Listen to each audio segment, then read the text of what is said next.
Madame, Monsieur, bonjour. La responsabilité et le rôle des médias face aux défis sécuritaires en Afrique. Journalistes, défenseurs des droits de l'homme, activistes, blogueurs, ils sont tous invités à réfléchir sur le thème 4 jours durant. En plus des défis sécuritaires, il s'agira aussi de lever les barrières qui sont un handicap au développement. L'ouverture du 7e FILEP, c'est tout à l'heure en image. La paix par la force, voilà ce qu'a prôné Donald Trump devant les députés sud-coréens.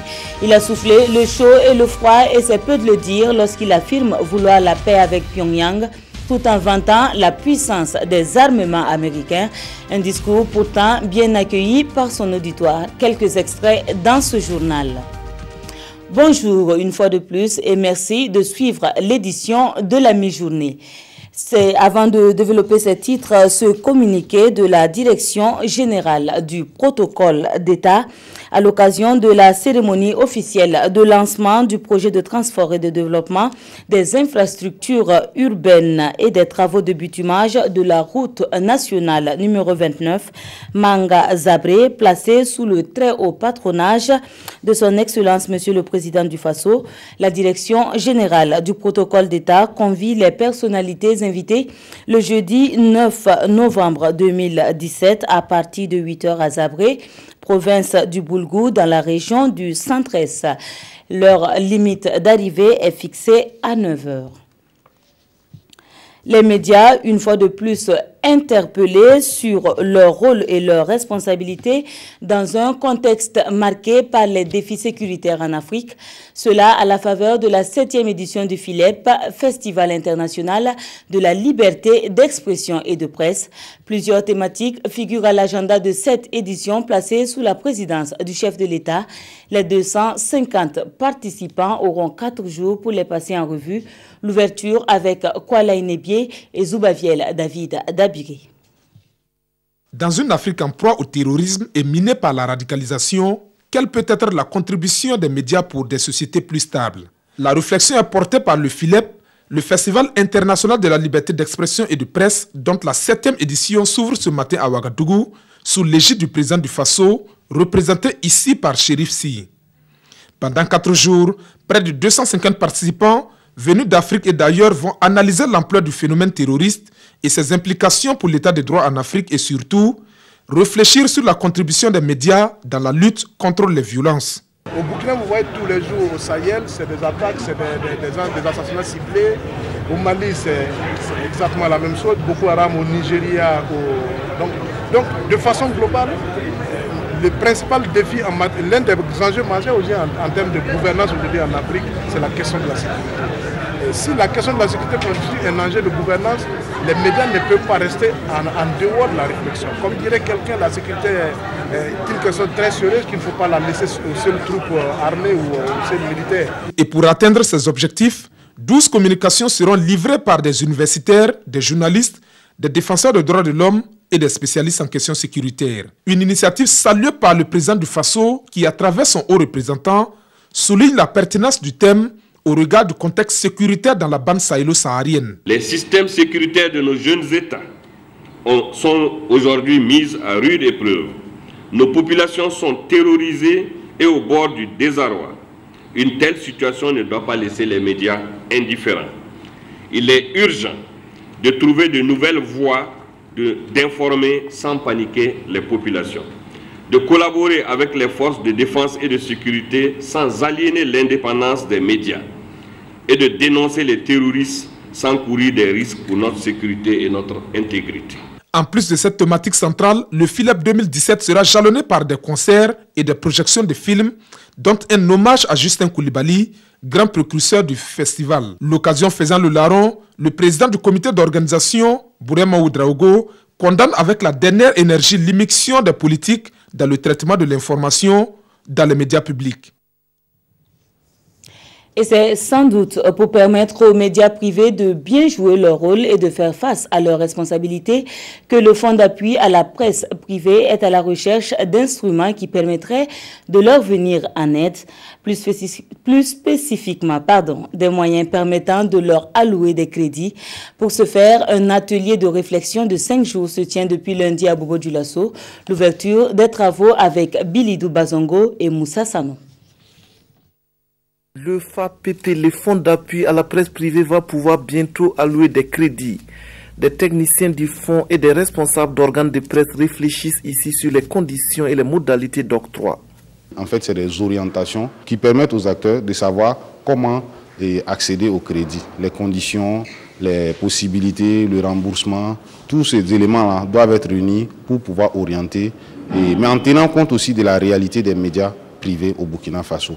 Mais il y a un certain nombre d'outils, comment on va évaluer un projet, comment on va l'apprécier. Tous ces éléments-là doivent être analysés durant les 5 jours pour pouvoir prendre en compte les aspirations des acteurs de la presse privée. Pour les responsables des organes de presse privée, avec cette rencontre, le bout du tunnel n'est plus loin. Je pense que ce fonds-là permettra effectivement aux organes de presse de pouvoir évoluer, de pouvoir effectivement mener leur mission d'information et de sensibilisation des populations. Je pense que ce fonds-là est à saluer. Bon, nous, les directeurs de publication, on est impatients, puisque le fonds a été mis en place il y a plusieurs années, mais jusqu'à présent, ce n'est pas opérationnellement. Je pense qu'aujourd'hui, avec la rencontre d'aujourd'hui, peut-être que c'est le bout du tunnel, en tout cas pour les directeurs de publication. Doter les FAPP d'instruments devant lui permettre de financer ou de cofinancer des projets des entreprises de presse privée au Burkina, c'est l'objectif de cet atelier, un atelier qui fait suite à celui de Koudougou tenu en août dernier et qui avait validé l'étude organisationnelle, économique et financière du FAPP. Cap à présent sur l'hémicycle pour parler eau et assainissement. Les parlementaires commis à cette tâche s'y sont retrouvés ce 8 novembre pour un atelier de formation. Ils veulent plus d'action sur le terrain et pour cela, ils ambitionnent d'obtenir une augmentation conséquente du budget à eux alloué. Rappelons que ce réseau est appuyé financièrement par l'ONG WaterAid. Salifo Obelem et Vincent Kienrebeu. Ici réunis, les députés membres du réseau des parlementaires burkinabés pour l'eau et l'assainissement s'informent sur le budget de 2018 de l'État burkinabé alloué à l'eau et à l'assainissement. Pendant leurs travaux, ils vont se familiariser avec les chiffres relatifs à ce secteur. Il s'agit par exemple de pouvoir donner aux députés par exemple les engagements que l'État burkinabé s'est engagé à faire en sorte que les questions d'eau et d'assainissement en matière d'accès soient à un niveau très acceptable. Et nous verrons si le député doit pouvoir interpeller, sensibiliser et actionner des leviers permettant donc à l'État de pouvoir faire quelque chose dans ce secteur. Selon WaterAid, qui apporte son appui technique et financier, 19,8% de personnes au Burkina Faso n'ont pas accès à l'eau potable. Occasion pour cette organisation de plaider pour faire évoluer cette donne. Au niveau du Burkina Faso, nous savons que nous sommes en retard par rapport à l'accès à l'eau potable et aussi par rapport à l'assainissement. On vient de quitter les OMD, nous savons que le Burkina Faso n'a pas atteint les OMD en dehors du taux d'accès à l'eau potable en milieu urbain. Et aujourd'hui, nous savons effectivement que le Burkina Faso, le gouvernement a reconnu, avec pratiquement la plupart des gouvernements africains, qu'une des solutions pour accélérer le taux d'accès à l'eau potable et à l'assainissement est d'augmenter sa contribution en matière de finances. À la fin de cet atelier, ces députés devraient donc être clairement situés sur la part du budget dédié à ce secteur, mais aussi sur l'évolution de ce budget depuis ces 3 dernières années. L'eau, justement, c'est l'un des besoins du secteur agricole pour améliorer ses rendements dans les années à venir. D'autres stratégies seront également trouvées pour parvenir à cette finalité dans un contexte marqué par les changements climatiques. C'est ce à quoi s'attellent les acteurs de l'agriculture de l'Union africaine. Ils sont réunis en atelier à Ouagadougou depuis ce matin et les débats se mènent autour du soutien aux organisations paysannes. Témoins de l'ouverture des travaux, Yacouba Gamene et Bouma Ernest Népier. Améliorer les techniques et pratiques agricoles en Afrique, c'est cet objectif qui réunit chercheurs, agriculteurs et vulgarisateurs des États membres de l'Union africaine. À cet atelier, ils réfléchissent à des stratégies pour adapter l'agriculture au changement climatique. L'agriculture n'est pas attractive pour le jeune face à ces défis, face aussi aux défis de changement climatique. Et pourquoi il faut que la recherche va être coordonnée, va être un partenaire des paysans, des agriculteurs pour améliorer et pour faire face à ce défi. L'accès à la technologie et au crédit sont entre autres des difficultés rencontrées par les agriculteurs. Des difficultés sur lesquelles les participants vont se pencher. C'est qu'ils nous accompagnent par les recherches qu'ils font. Et comme on dit, ils cherchent, ils trouvent, et que les paysans à leur niveau puissent aller en contact avec ce qu'ils ont trouvé qui peut améliorer l'agriculture. C'est par exemple les semences améliorées qui peuvent permettre à l'agriculteur d'augmenter sa productivité. Il y a également les semences adaptées parce qu'aujourd'hui nous voyons que les changements climatiques font que la saison pluvieuse n'est plus contrôlée par les producteurs. Donc, il faut avoir une semence qui puisse quand même donner, si la pluie est bonne, si la pluie n'est pas bonne, puis adopter ça. La rencontre marque l'engagement des États membres de l'Union africaine à faire de la réduction de la pauvreté une réalité en Afrique.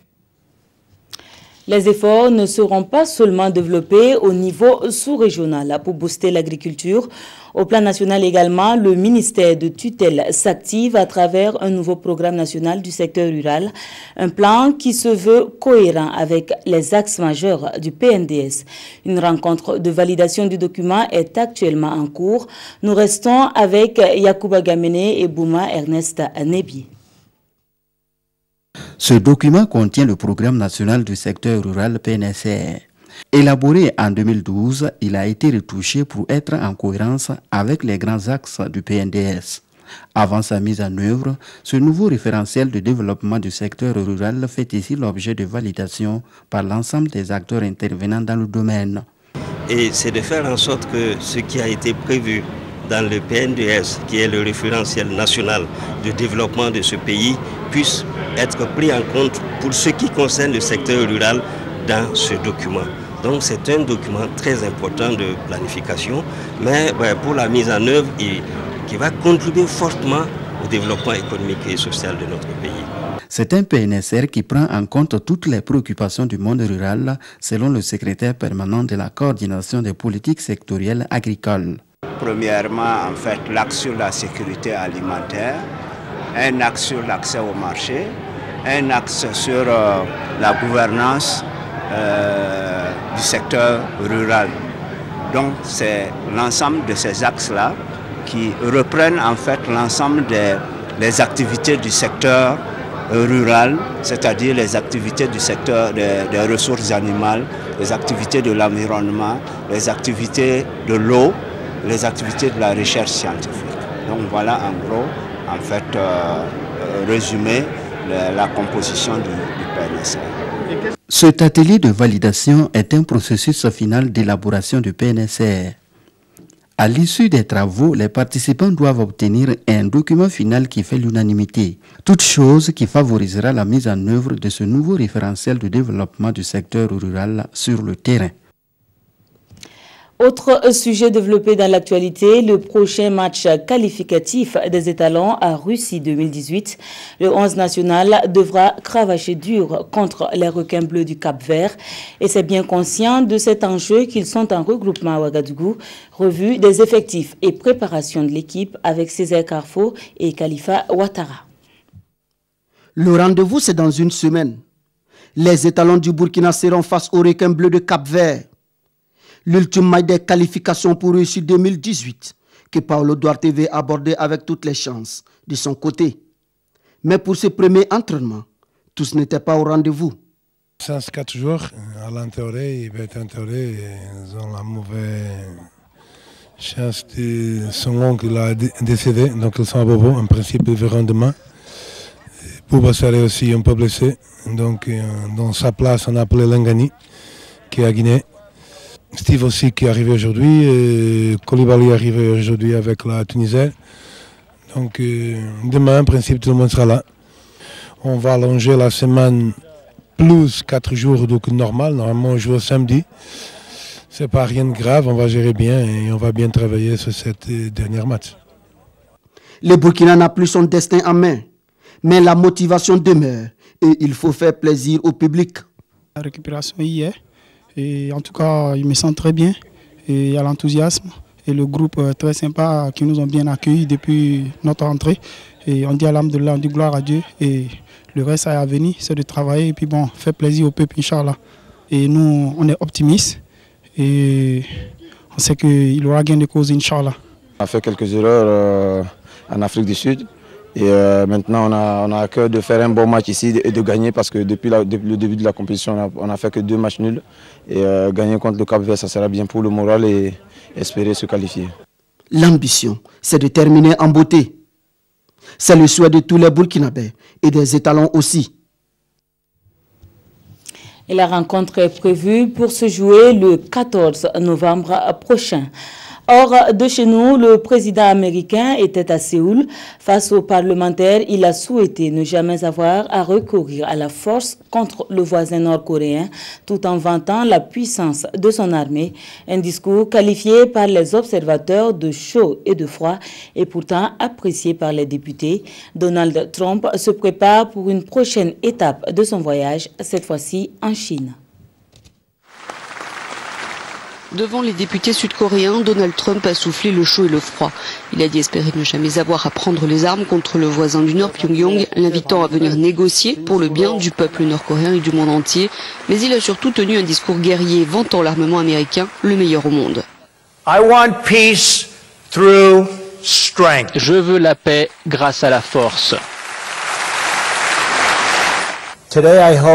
Aujourd'hui, j'espère que je ne parle pas seulement au nom de nos 2 pays, mais au nom de toutes les nations civilisées, quand je m'adresse à la Corée du Nord en disant « Ne nous sous-estimez pas, ne nous mettez pas à l'épreuve ».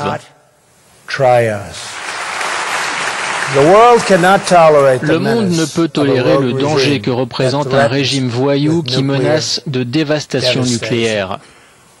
Toutes les nations responsables doivent unir leurs forces pour isoler le régime brutal de la Corée du Nord. Nous appelons chaque nation, y compris la Chine et la Russie, à mettre pleinement en place les résolutions du Conseil de sécurité de l'ONU, à limiter ses relations diplomatiques avec le régime et à réduire drastiquement tous ses liens commerciaux et technologiques.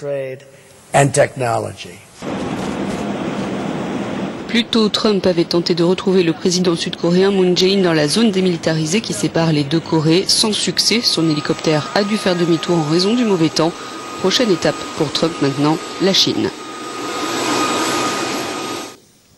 En Russie, la révolution bolchevique commémorée dans le centre de Moscou ce mardi, un centenaire marqué par la solennité au détriment de la festivité par le Kremlin. Des portraits de Lénine, de Staline et de Marx, des drapeaux rouges, des milliers de membres et de sympathisants du Parti communiste russe rassemblés dans le centre de Moscou. Ce mardi marquait le centenaire de la révolution bolchevique, un anniversaire très modestement fêté par le Kremlin, mais solennisé comme il se doit par le plus large parti d'opposition au Parlement russe. Nous pouvons tout réussir, mais sous le drapeau de Lénine, sous la bannière de la révolution d'octobre. En 1991, nous avons tous été trahis, mais nous n'avons pas abandonné. Des délégations en provenance d'Italie, de Colombie, du Chili et d'autres pays ont participé au défilé. Pour les jeunes venus nombreux, la révolution reste une idée séduisante pour combattre le capitalisme. Chaque jour, nous voyons comment le capitalisme divise la société et comment il plonge une grande partie de celle-ci dans la pauvreté. Alors oui, la révolution est toujours à l'ordre du jour. Cette idée n'a pas vraiment vieilli, elle est absolument moderne, ça marche. Nous pouvons appréhender les questions modernes et trouver des explications et des réponses dans le marxisme et le léninisme. Bella ciao, bella ciao, bella ciao, ciao, ciao, figlio muero, nella guerriglia, coge en tus manos. Si l'on se réfère au dernier sondage consacré au 100e anniversaire de la révolution d'octobre, la plupart des Russes seraient favorables à des changements via une nouvelle révolution et plus de 90% des personnes interrogées y seraient opposées. L'attaque de la brigade de gendarmerie de Bourzanga dans le BAM est commentée par les quotidiens de ce jour. Nous sommes de retour au Burkina. La revue de presse est proposée par Abdoul Rasmane Zongo. La sécurité a été mise en insécurité dans le centre-nord. Oui, les forces du mal, s'attriste l'observateur, ont troublé dans la nuit du lundi à mardi la quiétude des populations de Bourzanga, située à 50 km de Djibo et 40 km de Kongoussi. La brigade de gendarmerie de la dite localité, relate notre confrère, a essuyé des tirs, je cite, d'individus lourdement armés et au nombre de 8, arrivés 2 à 2 sur 4 motos de grosse cylindrée. 2 motos sont emportées et des documents incendiés, relève le journal Le Quotidien, qui salue par ailleurs et surtout la belle collaboration entre gendarmes et policiers et qui a permis de repousser les 8 assaillants. Dans la même veine de la lutte contre le terrorisme et le banditisme, le journal Le Quotidien interpelle les autorités d'arrêter de tâtonner, je cite, car le tâtonnement profite à l'ennemi. Autre actualité, Citoyen vous invite dans le Grand Orient du Burkina, Fadangourma, où femmes mariées et salariées ne font qu'une, des prostituées. En dépit de nombreux risques, filles du terroir et d'ailleurs rivalisent pour décrocher le prix Nobel en amour, pardon, en prostitution. Lisez-en vous-même. Voilà, je reprends pour vous ce communiqué de la Direction générale du protocole d'État à l'occasion de la cérémonie officielle de lancement du projet de transport et de développement des infrastructures urbaines et des travaux de bitumage de la route nationale numéro 29 Manga-Zabré, placée sous le très haut patronage de son Excellence, Monsieur le Président du Faso. La Direction générale du protocole d'État convie les personnalités invitées le jeudi 9 novembre 2017 à partir de 8 h à Zabré, province du Boulgou, dans la région du centre-est. L'heure limite d'arrivée est fixée à 9 h. Merci d'avoir suivi cette édition. Je vous retrouve demain, même chaîne, même heure, 13 h.